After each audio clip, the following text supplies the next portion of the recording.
장비주가 가장 선전했다고, 그러니까 전체적인 밸류체인 흐름에서는 장비주가 가장 선전을 했는데요.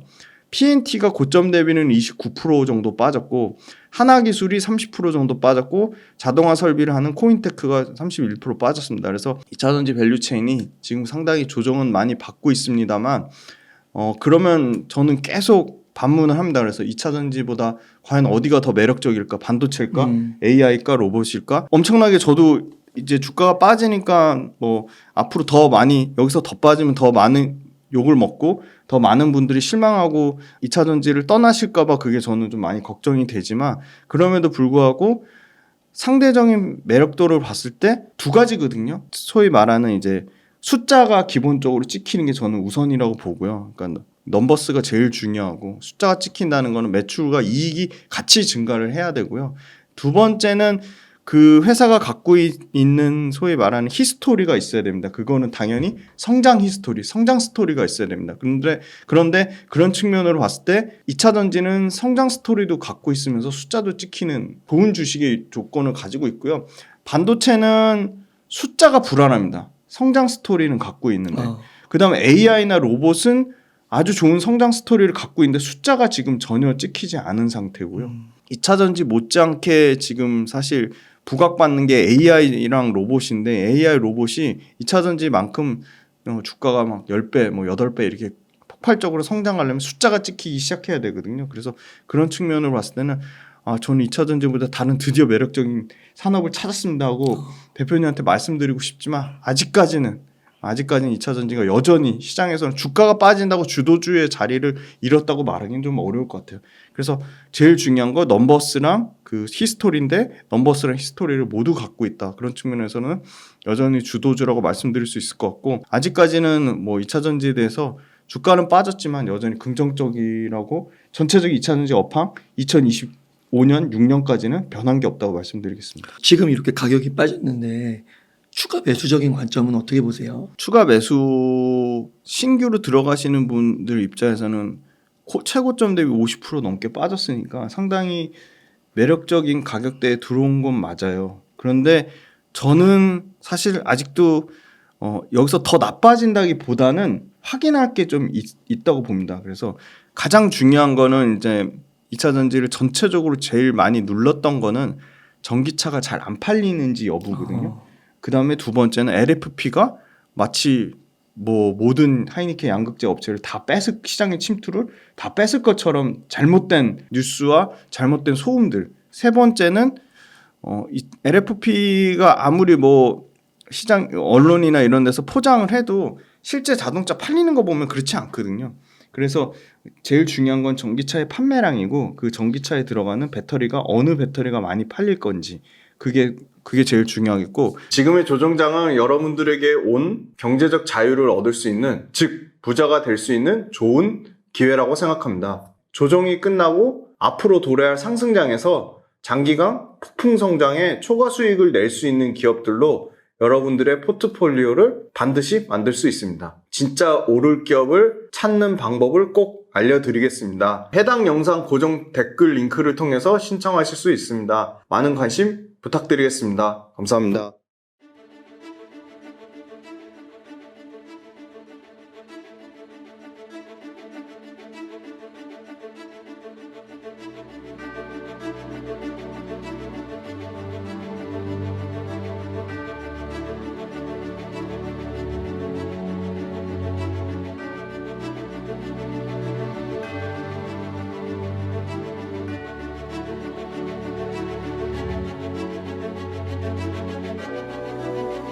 세 번째 모멘텀은 유럽과 북미에서 빠르게 어떠한 형태로든, 합작의 형태로든, 뭐 지분 투자 형태로든 중국의 전기차 업체들이 굉장히 침투율이 급격하게 올라오는 점입니다. 그래서 그걸 제가 매월 체크를 해드리고, 오늘도 가장 최신 8월달 데이터를 가지고 왔는데, 그 부분 관련돼서는 개별 업체별에 따라 다르고, 생각보다 그렇게 위협적인 수준이라고 말하기는 아직은 아니다라고 보고 있습니다. 물론 숫자의 차이는 있습니다. 그건 분명한 것 같고요. 네 번째는 리튬 가격입니다. 이따 표를 보여드릴 건데, 리튬 가격이 지속적으로 계속 하락했습니다. 고점 대비 탄산 리튬 같은 경우는 50% 넘게 빠졌는데, 최근에 제가 지금 계속 매일매일 체크를 하고 있지만 최근 4일간은 하락이 멈췄습니다. 그러니까 딱 옆으로 소위 말하는 횡보하고 기고 있는 형태인 거죠.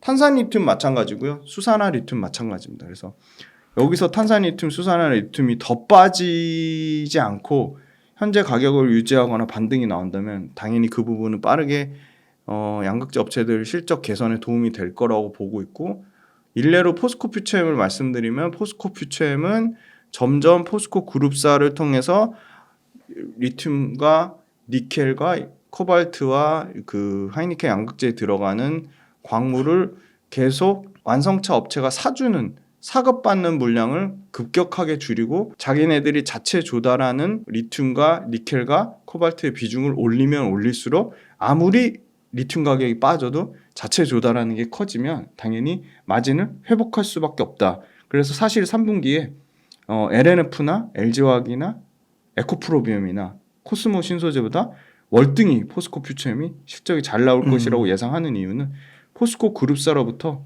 자체 조달하는 비중이 계속 커질 거라고 보는 거고요.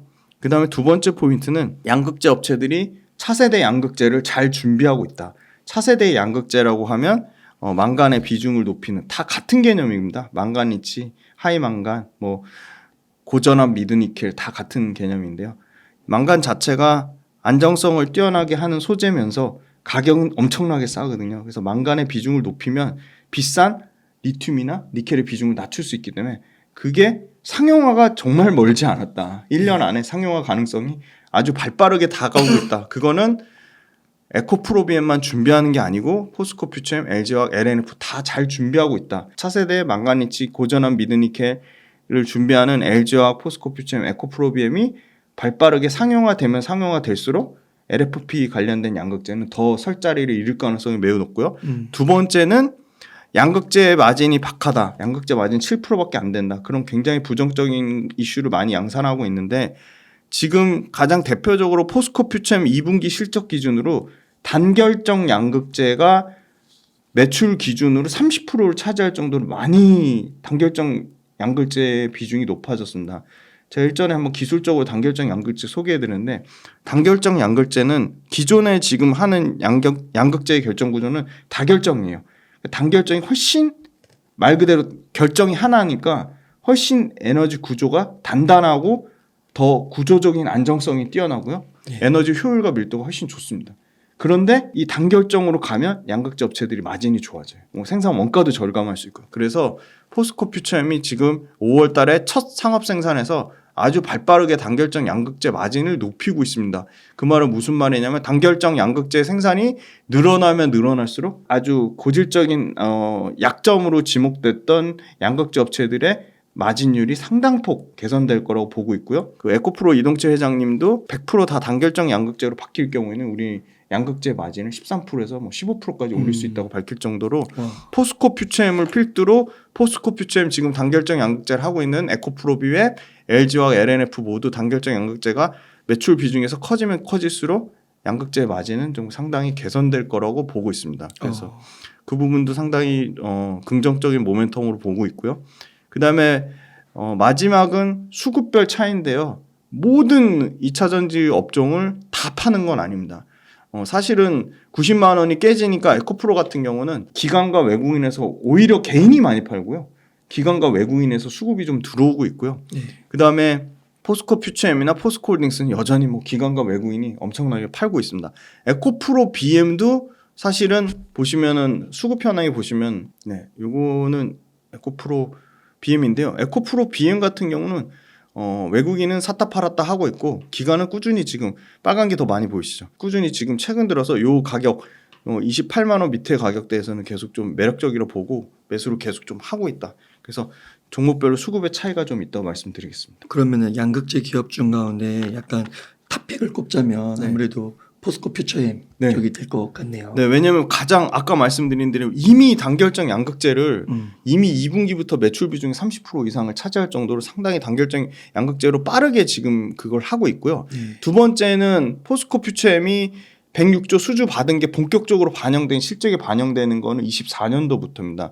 근데 재미난 거는 포스코 퓨처엠만큼 코스모 신소재도 80% 매출과 이익이 성장하는데 밸류에이션상으로 포스코 퓨처엠이 그래도 코스모 신소재보다는 싸고요.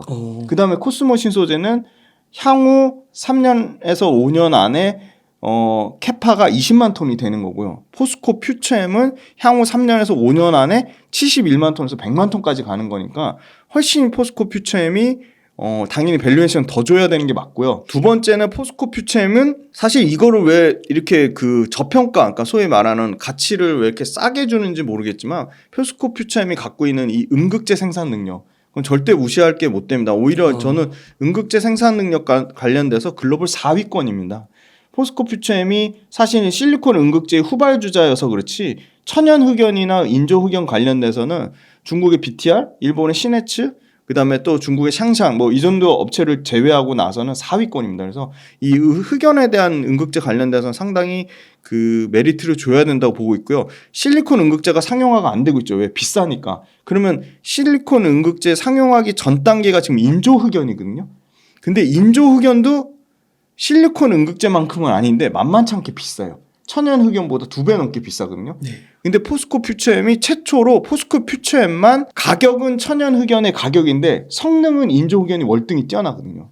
안정성도 뛰어나면서 에너지도 고출력이면서 충방전 속도도 빠르면서 구조적으로 단단한 게 인조 흑연이거든요. 근데 그 천연 흑연의 소재를 가지면서 인조 흑연의 성능을 가진 저팽창 천연 흑연 음극재를 포스코 퓨처엠이 개발을 했습니다. 가격만 천연 흑연처럼 싸면서 성능은 인조 흑연 성능을 다 갖고 있는 거죠. 그래서 이게 가격적인 메리트도 있으면서 가성비를 바탕으로 실리콘 음극재가 포스코 퓨처엠 같은 경우는 자회사가 포스코 실리콘 솔루션이라고 있거든요. 그게 25년 말부터 26년도에 상용화되니까 아직 2년의 또 시간이 남은 거죠. 그럼 그 2년의 시간이 남는 동안에 아까 말씀드린 저팽창 천연 흑연 음극재를 아마 상당 부분 개발이 완료돼서 이제 양산화하려고 하고 있으니까 그게 아마 가성비를 바탕으로 이 인조 흑연을 상당히 많은 부분 대체할 것 같거든요. 그러면 포스코 퓨처엠 입장에서도 실리콘 음극재가 상용화되지 않더라도 25년 기준으로 지금 인조 흑연, 천연 흑연 합쳐서 연간 37만 톤까지 늘리겠다고 했거든요. 이것도 작년에는 32만 톤이었는데 더 상향 조정한 거죠. 15% 이상 상향 조정을 한 거죠. 그래서 음극재에 대한 가치가 당연히 부과가 돼야 된다. 그렇게 보고 있고요. 포스코 퓨처엠이 NCM 811 지금 완성차 업체들이 가장 선호하는 모델을 가장 잘 팔고 있어요. 이미 LG 엔솔에 납품한 것도 NCM 811이고요. 삼성 SDI에 최근에 수주받은 것도 NCM 811입니다. 그래서 포지셔닝이 가장 좀 잘 돼 있다. 그리고 앞으로 포스코 그룹사로부터 리튬과 니켈을 내재화하는 거는 당연한 거고 에코프로 BM은 에코프로 그룹사의 자회사 에코프로 이노베이션한테서 그 전구체를 에코프로 머티리얼즈를 통해 전구체를 받잖아요. 네. 다행히 에코프로 머티리얼즈가 여러 가지 노이즈는 있었지만 11월 달에 드디어 상장이 되잖아요. 근데 포스코 퓨처엠은 자회사가 따로 없고 포스코 퓨처엠이 자체적으로 전구체를 조달합니다. 그거에 대해서도 밸류에이션 프리미엄을 줘야 돼요. 왜냐? 전구체는 지금 아직도 양극재는 뭐 공급 부족 얘기가 벌써 나오는데 전구체는요. 양극재가 예를 들어 전체 캐파에 뭐 70에서 아주 뭐 나쁘게 또 언론에서 뭐 깎아내리면 80%까지 이미 목에 찼다고 했는데 그건 현실적인 가능성이 상당히 떨어지는 거고요. 왜냐면 그거는 뭘 고려를 안 했냐면요. 저희가 계속 말씀드리잖아요. 100% 71만 톤 한다고 해서 71만 톤이 절대 안 됩니다. 71만 톤에 가동률 85%만 되면 베스트예요. 엄청 잘 나온 거예요. 그러면 71만 톤에 곱하기 0.85 하면 벌써 60만 톤대로 떨어지죠. 그 다음에 불량품이 하나도 없을 수가 없잖아요. 그러니까 그거는 양품 수율이라고 하는데 생산 수율이 90% 수율되면 뭐 거의 완벽한 거거든요. 그러면 90%가 되기도 어렵지만 90%로 잡을게요. 그러면 포스코 퓨처엠이 71만 톤을 생산하겠다고 했어요. 에코프로비엠도 71만 톤을 생산하겠다고 했어요. 근데 제가 봤을 때 실질적으로 출하되는 거는 60만 톤 미만일 겁니다. 그러면 포스코 퓨처엠에서 20만 톤 넘게 갭이 존재하는 거죠. 그 다음에 에코프로비엠에서 20만 톤 넘게 갭이 존재하는 거죠. 그럼 그게 연쇄적으로 LG와 그 정도 갭 존재할 거고 LNF 그 정도 갭 존재할 거고 심지어 코스모 신소재도 그런 갭이 존재하면 디자인 캐파라는 거는 아주 이상적인 경우에 100% 가동률에 100% 생산 수율 했을 때 그 정도 지금 뭐 언론에서 떠드는 양극재가 공급이 초과되는 상태가 나온다는 거지 실제 공장을 돌려보면 그게 현실적으로 불가능합니다. 그래서 저는 오버캐파라는 거는 말도 안 되는 얘기고요. 너무 그런 노이즈에 휘둘리지 않으셨으면 좋겠고 그런 측면으로 봤을 때 가장 포스코 퓨처엠이 음극재에 대한 밸류에이션을 더 해야 되고 단결정을 통해서 마진율을 높이고 그 아까 말씀드린 전구체 말씀드리다 말았는데 전구체의 내재화율이요. 가장 지금 잘 돼 있는 게 그나마 포스코 퓨처엠하고 에코프로비움인데 30%도 안 돼요. 20%대예요. 그럼 이 전구체를 20%에서 40%, 60% 포스코 퓨처엠 같은 경우는요. 향후 5년 내에 우리 전구체 내재화율 80%까지 올리겠다 했거든요. 그럼 그게 어마어마한 거예요. 그냥 포스코 퓨처엠 80% 전구체 내재화했네. 잘했네. 끝이 아니고요. 포스코 퓨처엠이 전구체 80% 내재화하는 순간 포스코 퓨처엠의 생산 원가는 엄청나게 절감되고요. 마진은 엄청나게 좋아집니다. 에코프로비엠은 45%에서 50% 내재화하겠다고 했는데 에코프로비엠이 40%만 전구체 내재화해도요. 에코프로 머티리얼즈의 매출은 아마 50% 넘게 올라갈 거고요. 그냥 에코프로 BM 내재화하는 물량만 50% 넘게 올라갈 거고요. 에코프로 BM의 마진율도 지금 뭐 6% 하면 잘 나왔다 하는데 6%에서 9%, 10% 뭐 이렇게 급격하게 올라갈 겁니다. 그래서 저는 전구체 관련돼서도 가장 잘 된 게 포스코 퓨처엠이라서 포스코 퓨처엠이 유일하게 너무 비싸다, 너무 고밸류다, 뭐 2027년 거 땡겨왔다고 하는데 그거는 PEG로 계산해 보면 여전히 1배 미만. 저희가 PEG 많이 계산해 봤잖아요. 지금 현재 주가로 PEG를 또 계산해 보시면 2023년 실적 기준으로도 PEG가 아마 1배 조금 넘을랑 말랑 할 겁니다. 근데 24년, 25년에 매출과 이익이 80% 성장하는데 PEG 값은 더 급격하게 떨어지는 거죠. 그래서 PEG는 1배 미만에서는 피터 린치가 사야 되는 거고 1.5배 되면 팔라고 했거든요. 근데 1.5배까지 나는 너무 오래 기다려야 될 것 같아. 1.5배가 오기나 옵니다. 사실 에코프로비엠은 너무 주가가 단기간에 뭐 300% 넘게 올라갔을 때 제가 계산해보니까 PEG 값이 1.5배가 넘더라고요. 코스모 신소재 같은 경우는 뭐 PEG 값이 뭐 2.7까지 나왔었고 단기간에 너무 주가가 오르면.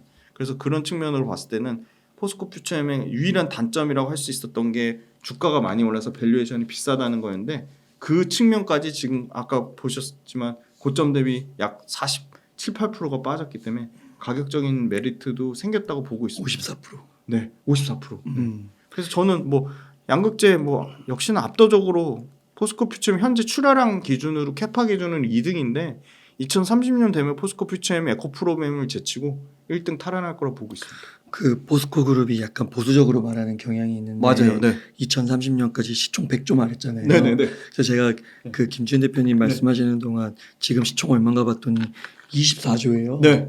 그러면 이제 한 4-5배 남았네요. 네. 많이 떨어졌네요, 진짜. 진짜 많이 떨어졌죠. 네. 근데 그것도 리튬 가격을 또 얼마를 잡은 건지 아세요? 3만 불 초반을 잡은 거예요. 근데 리튬 가격이 3만 불 초반이 나올 수가 없는 게 지금 거의 반토막 나가지고 수산의 리튬 가격이 지금 2만 5천 불이거든요. 그럼 2만 5천 불 반토막 난 상태로 계속 유지가 된다는 건데 그건 현실적으로 불가능하죠.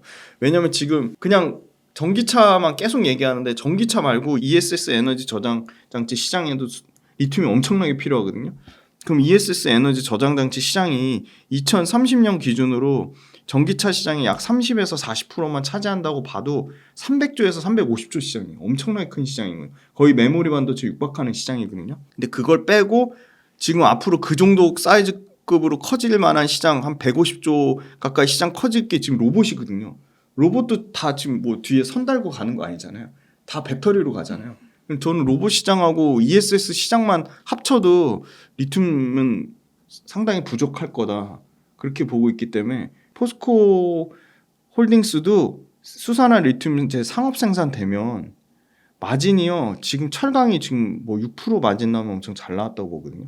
그러니까 85조 매출에 5조 3천억 영업이익 나는데 네. 지금 우리 내년에 지금 대충 잡아놓은 게 24년도 기준으로 19,000톤에서 25,000톤인데 25,000은 에비타 마진이 아르헨티나 염호는 70에서 90%고요. 광석은 30에서 50%면 그거 둘 다 평균 내보면 염호 마진은 한 80%, 그 광석 마진은 한 40%.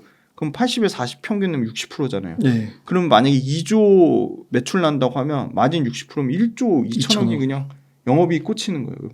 당장 그러면 25년부터 1조 2천억이 와. 아주 보수적으로 잡았을 때 1조 2천억 영업이익이 꽂히면 포스코홀딩스 85조 매출에서 5조 매출 이익 나는데 2조 5천억 2조 매출해가지고 1조 2천억 영업이익 나면 그거 밸류를 어떻게 계산할지 답이 나오는 거죠. 그래서 2030년까지 13조 매출을 하겠다고 했는데 13조 매출하면 영업이익 7조 나는 거예요. 거의 7조에서 8조 영업이익 나는 거니까 13조 매출로 영업이익은 포스코홀딩스 85조 매출의 영업이익을 훨씬 뛰어넘는 거니까 저는 포스코홀딩스는 계속적으로 진짜 많은 분들이 막 좋다 얘기하시는데 가장 압도적으로 24년도에 다른 2차 전지가 빠지더라도 포스코홀딩스는 좀 모아가면 좋지 않을까. 네. 기본적으로 양극접체는 좀 진짜 긴 호흡으로 최소한 연 단위로 보면 올해 같은 경우는 지금 8조까지 깎아놨어요. 매출이 한 약 9조 정도 예상을 하고 있는데 매출이 지금 8조에서 지금 25년까지 16조로 100% 넘게 올라가거든요. 그러니까 연평균 매출 성장률로 치면 40%가 넘습니다. 이익도 마찬가지예요. 지금 4,400억 잡아놨는데 이거 지금 리튬 가격 빠진 거 감안해서 실적 추정치가 계속 내려가고 있어요.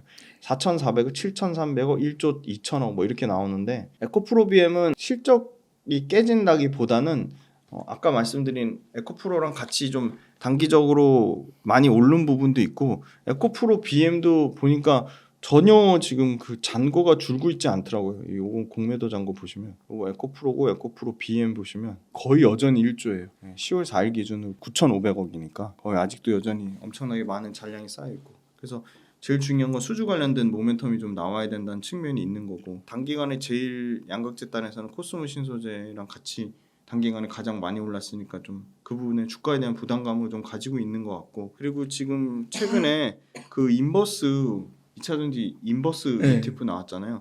그거를 최근에 개인들이 한 400억 가까이 매수했다고 하더라고요. 그래요. 거기 핵심 두 종목이 에코프로랑 에코프로 BM이거든요.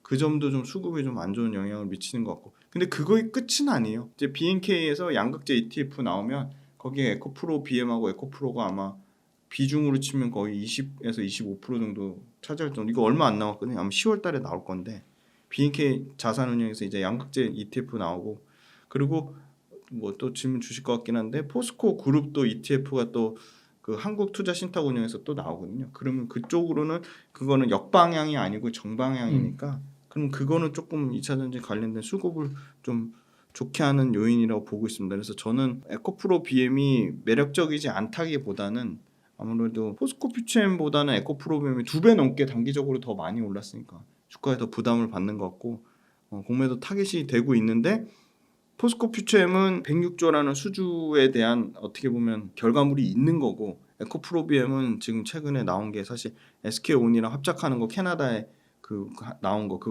그 뉴스는 새로운 뉴스는 아니거든요. 그래서 실제 신규 수주가 나와야지 좀 모멘텀이 붙을 것 같고 에코프로 BM을 사실 더 디테일하게 쪼개보면 에코프로 GEM이라고 해서 삼성 SDI의 양극재 사업부랑 합작이 있거든요. 사실 그것까지 떼내서 순수하게 에코프로 BM이 지배구조로 가져가는 거 보면 포스코 퓨처엠보다 훨씬 더 적습니다. 그러니까 예를 들어 같은 71만 톤을 수주를 받았다고 쳐요. 그러면 포스코 퓨처엠은 그 합작사가 없기 때문에 100% 포스코 퓨처엠이 가져가거든요.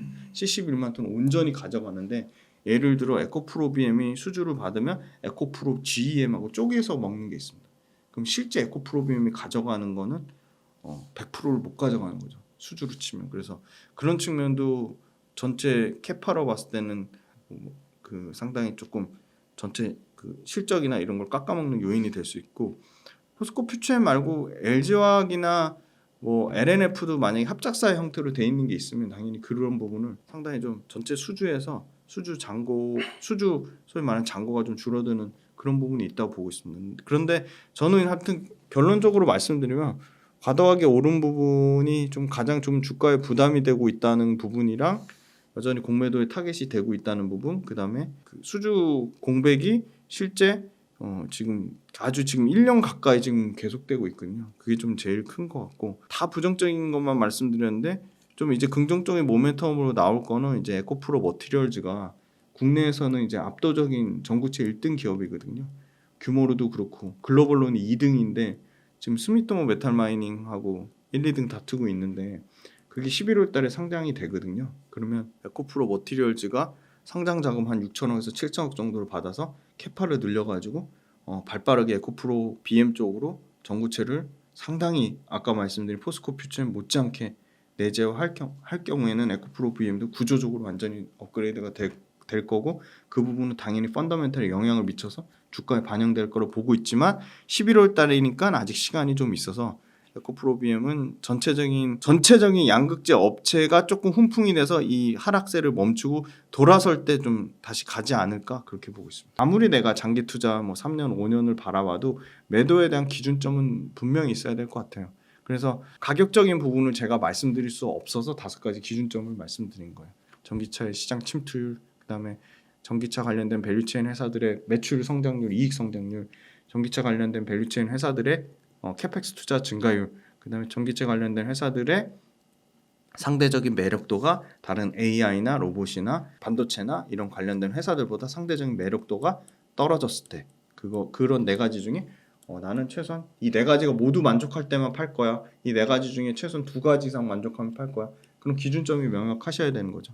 그래서 팁을 드린 거고요. 저는 손절하는 것도 일단 반대고 손절해서 예를 들어 추가 매수를 한다고 해도 성공한다는 보장이 없습니다.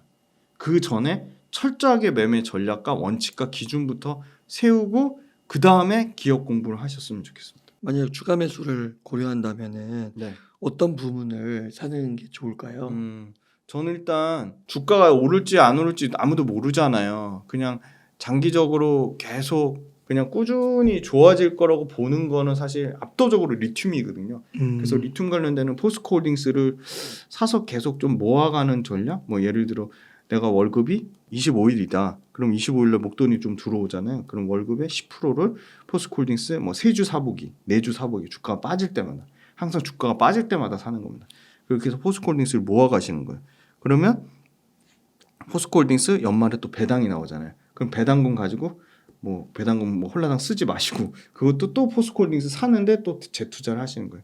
그래서 현재로서는 2차전지 딱 하나의 기업을 고르려면 포스코홀딩스가 가장 매력적이고 그 다음에 양극재 중에 딱 하나 고르라면 포스코 퓨처엠이 좀 매력적으로 보입니다. 최근에 보면 골고루 장비주는 덜 빠졌어요. PNT도 좀 덜 빠졌고요. 하나기술도 덜 빠졌고 코인테크 이런 회사들은 상당히 좀 주가가 좀 견조하게 버틴 측면이 있거든요. PNT나 코인테크나 하나기술이 안 오르는 게 아닙니다. 올랐는데 최근에 고점 대비 좀 덜 빠진 측면이 있어서 장비주가 저는 단기적으로는 좀 가장 좋아 보이고요. 장비주 중에는 또 말씀드렸죠. 글로벌로 고객사가 다변화되어 있는 글로벌 고객사라고 하면 우리의 자랑스러운 LG엔솔, SK온, 삼성 SDI에 모두 다 납품하는 회사. 근데 거기에 플러스 유럽이나 북미의 고객사를 갖고 있는 회사. 그다음 두 번째는 수주 잔고 잔량이 많이 쌓여 있는 회사. 세 번째는 기술 진입 장벽이 있어서 그 회사의 기술 진입 장벽을 쉽게 대체할 수 없는 회사. 네 번째는 적정 수준의 마진을 받는 회사. 네. 그리고 5번째는 지배구조나 경영자의 그게 좀 투명한 회사. 이 5가지가 다 만족하는 회사로 고르면 그 다 만족하는 회사가 PNT라는 회사가 그런 것 같고 DNT라는 회사가 그런 것 같더라고요. 그래서 저는 이제 윤성 FNC는 사실 자료가 부족해서 윤성 FNC를 좀 말씀드리고 싶었는데 윤성 FNC는 공부가 되면 좀 말씀을 드릴 수 있을 것 같고요. 저는 여전히 DNT 주가 빠졌다고 나쁘게 보지는 않습니다.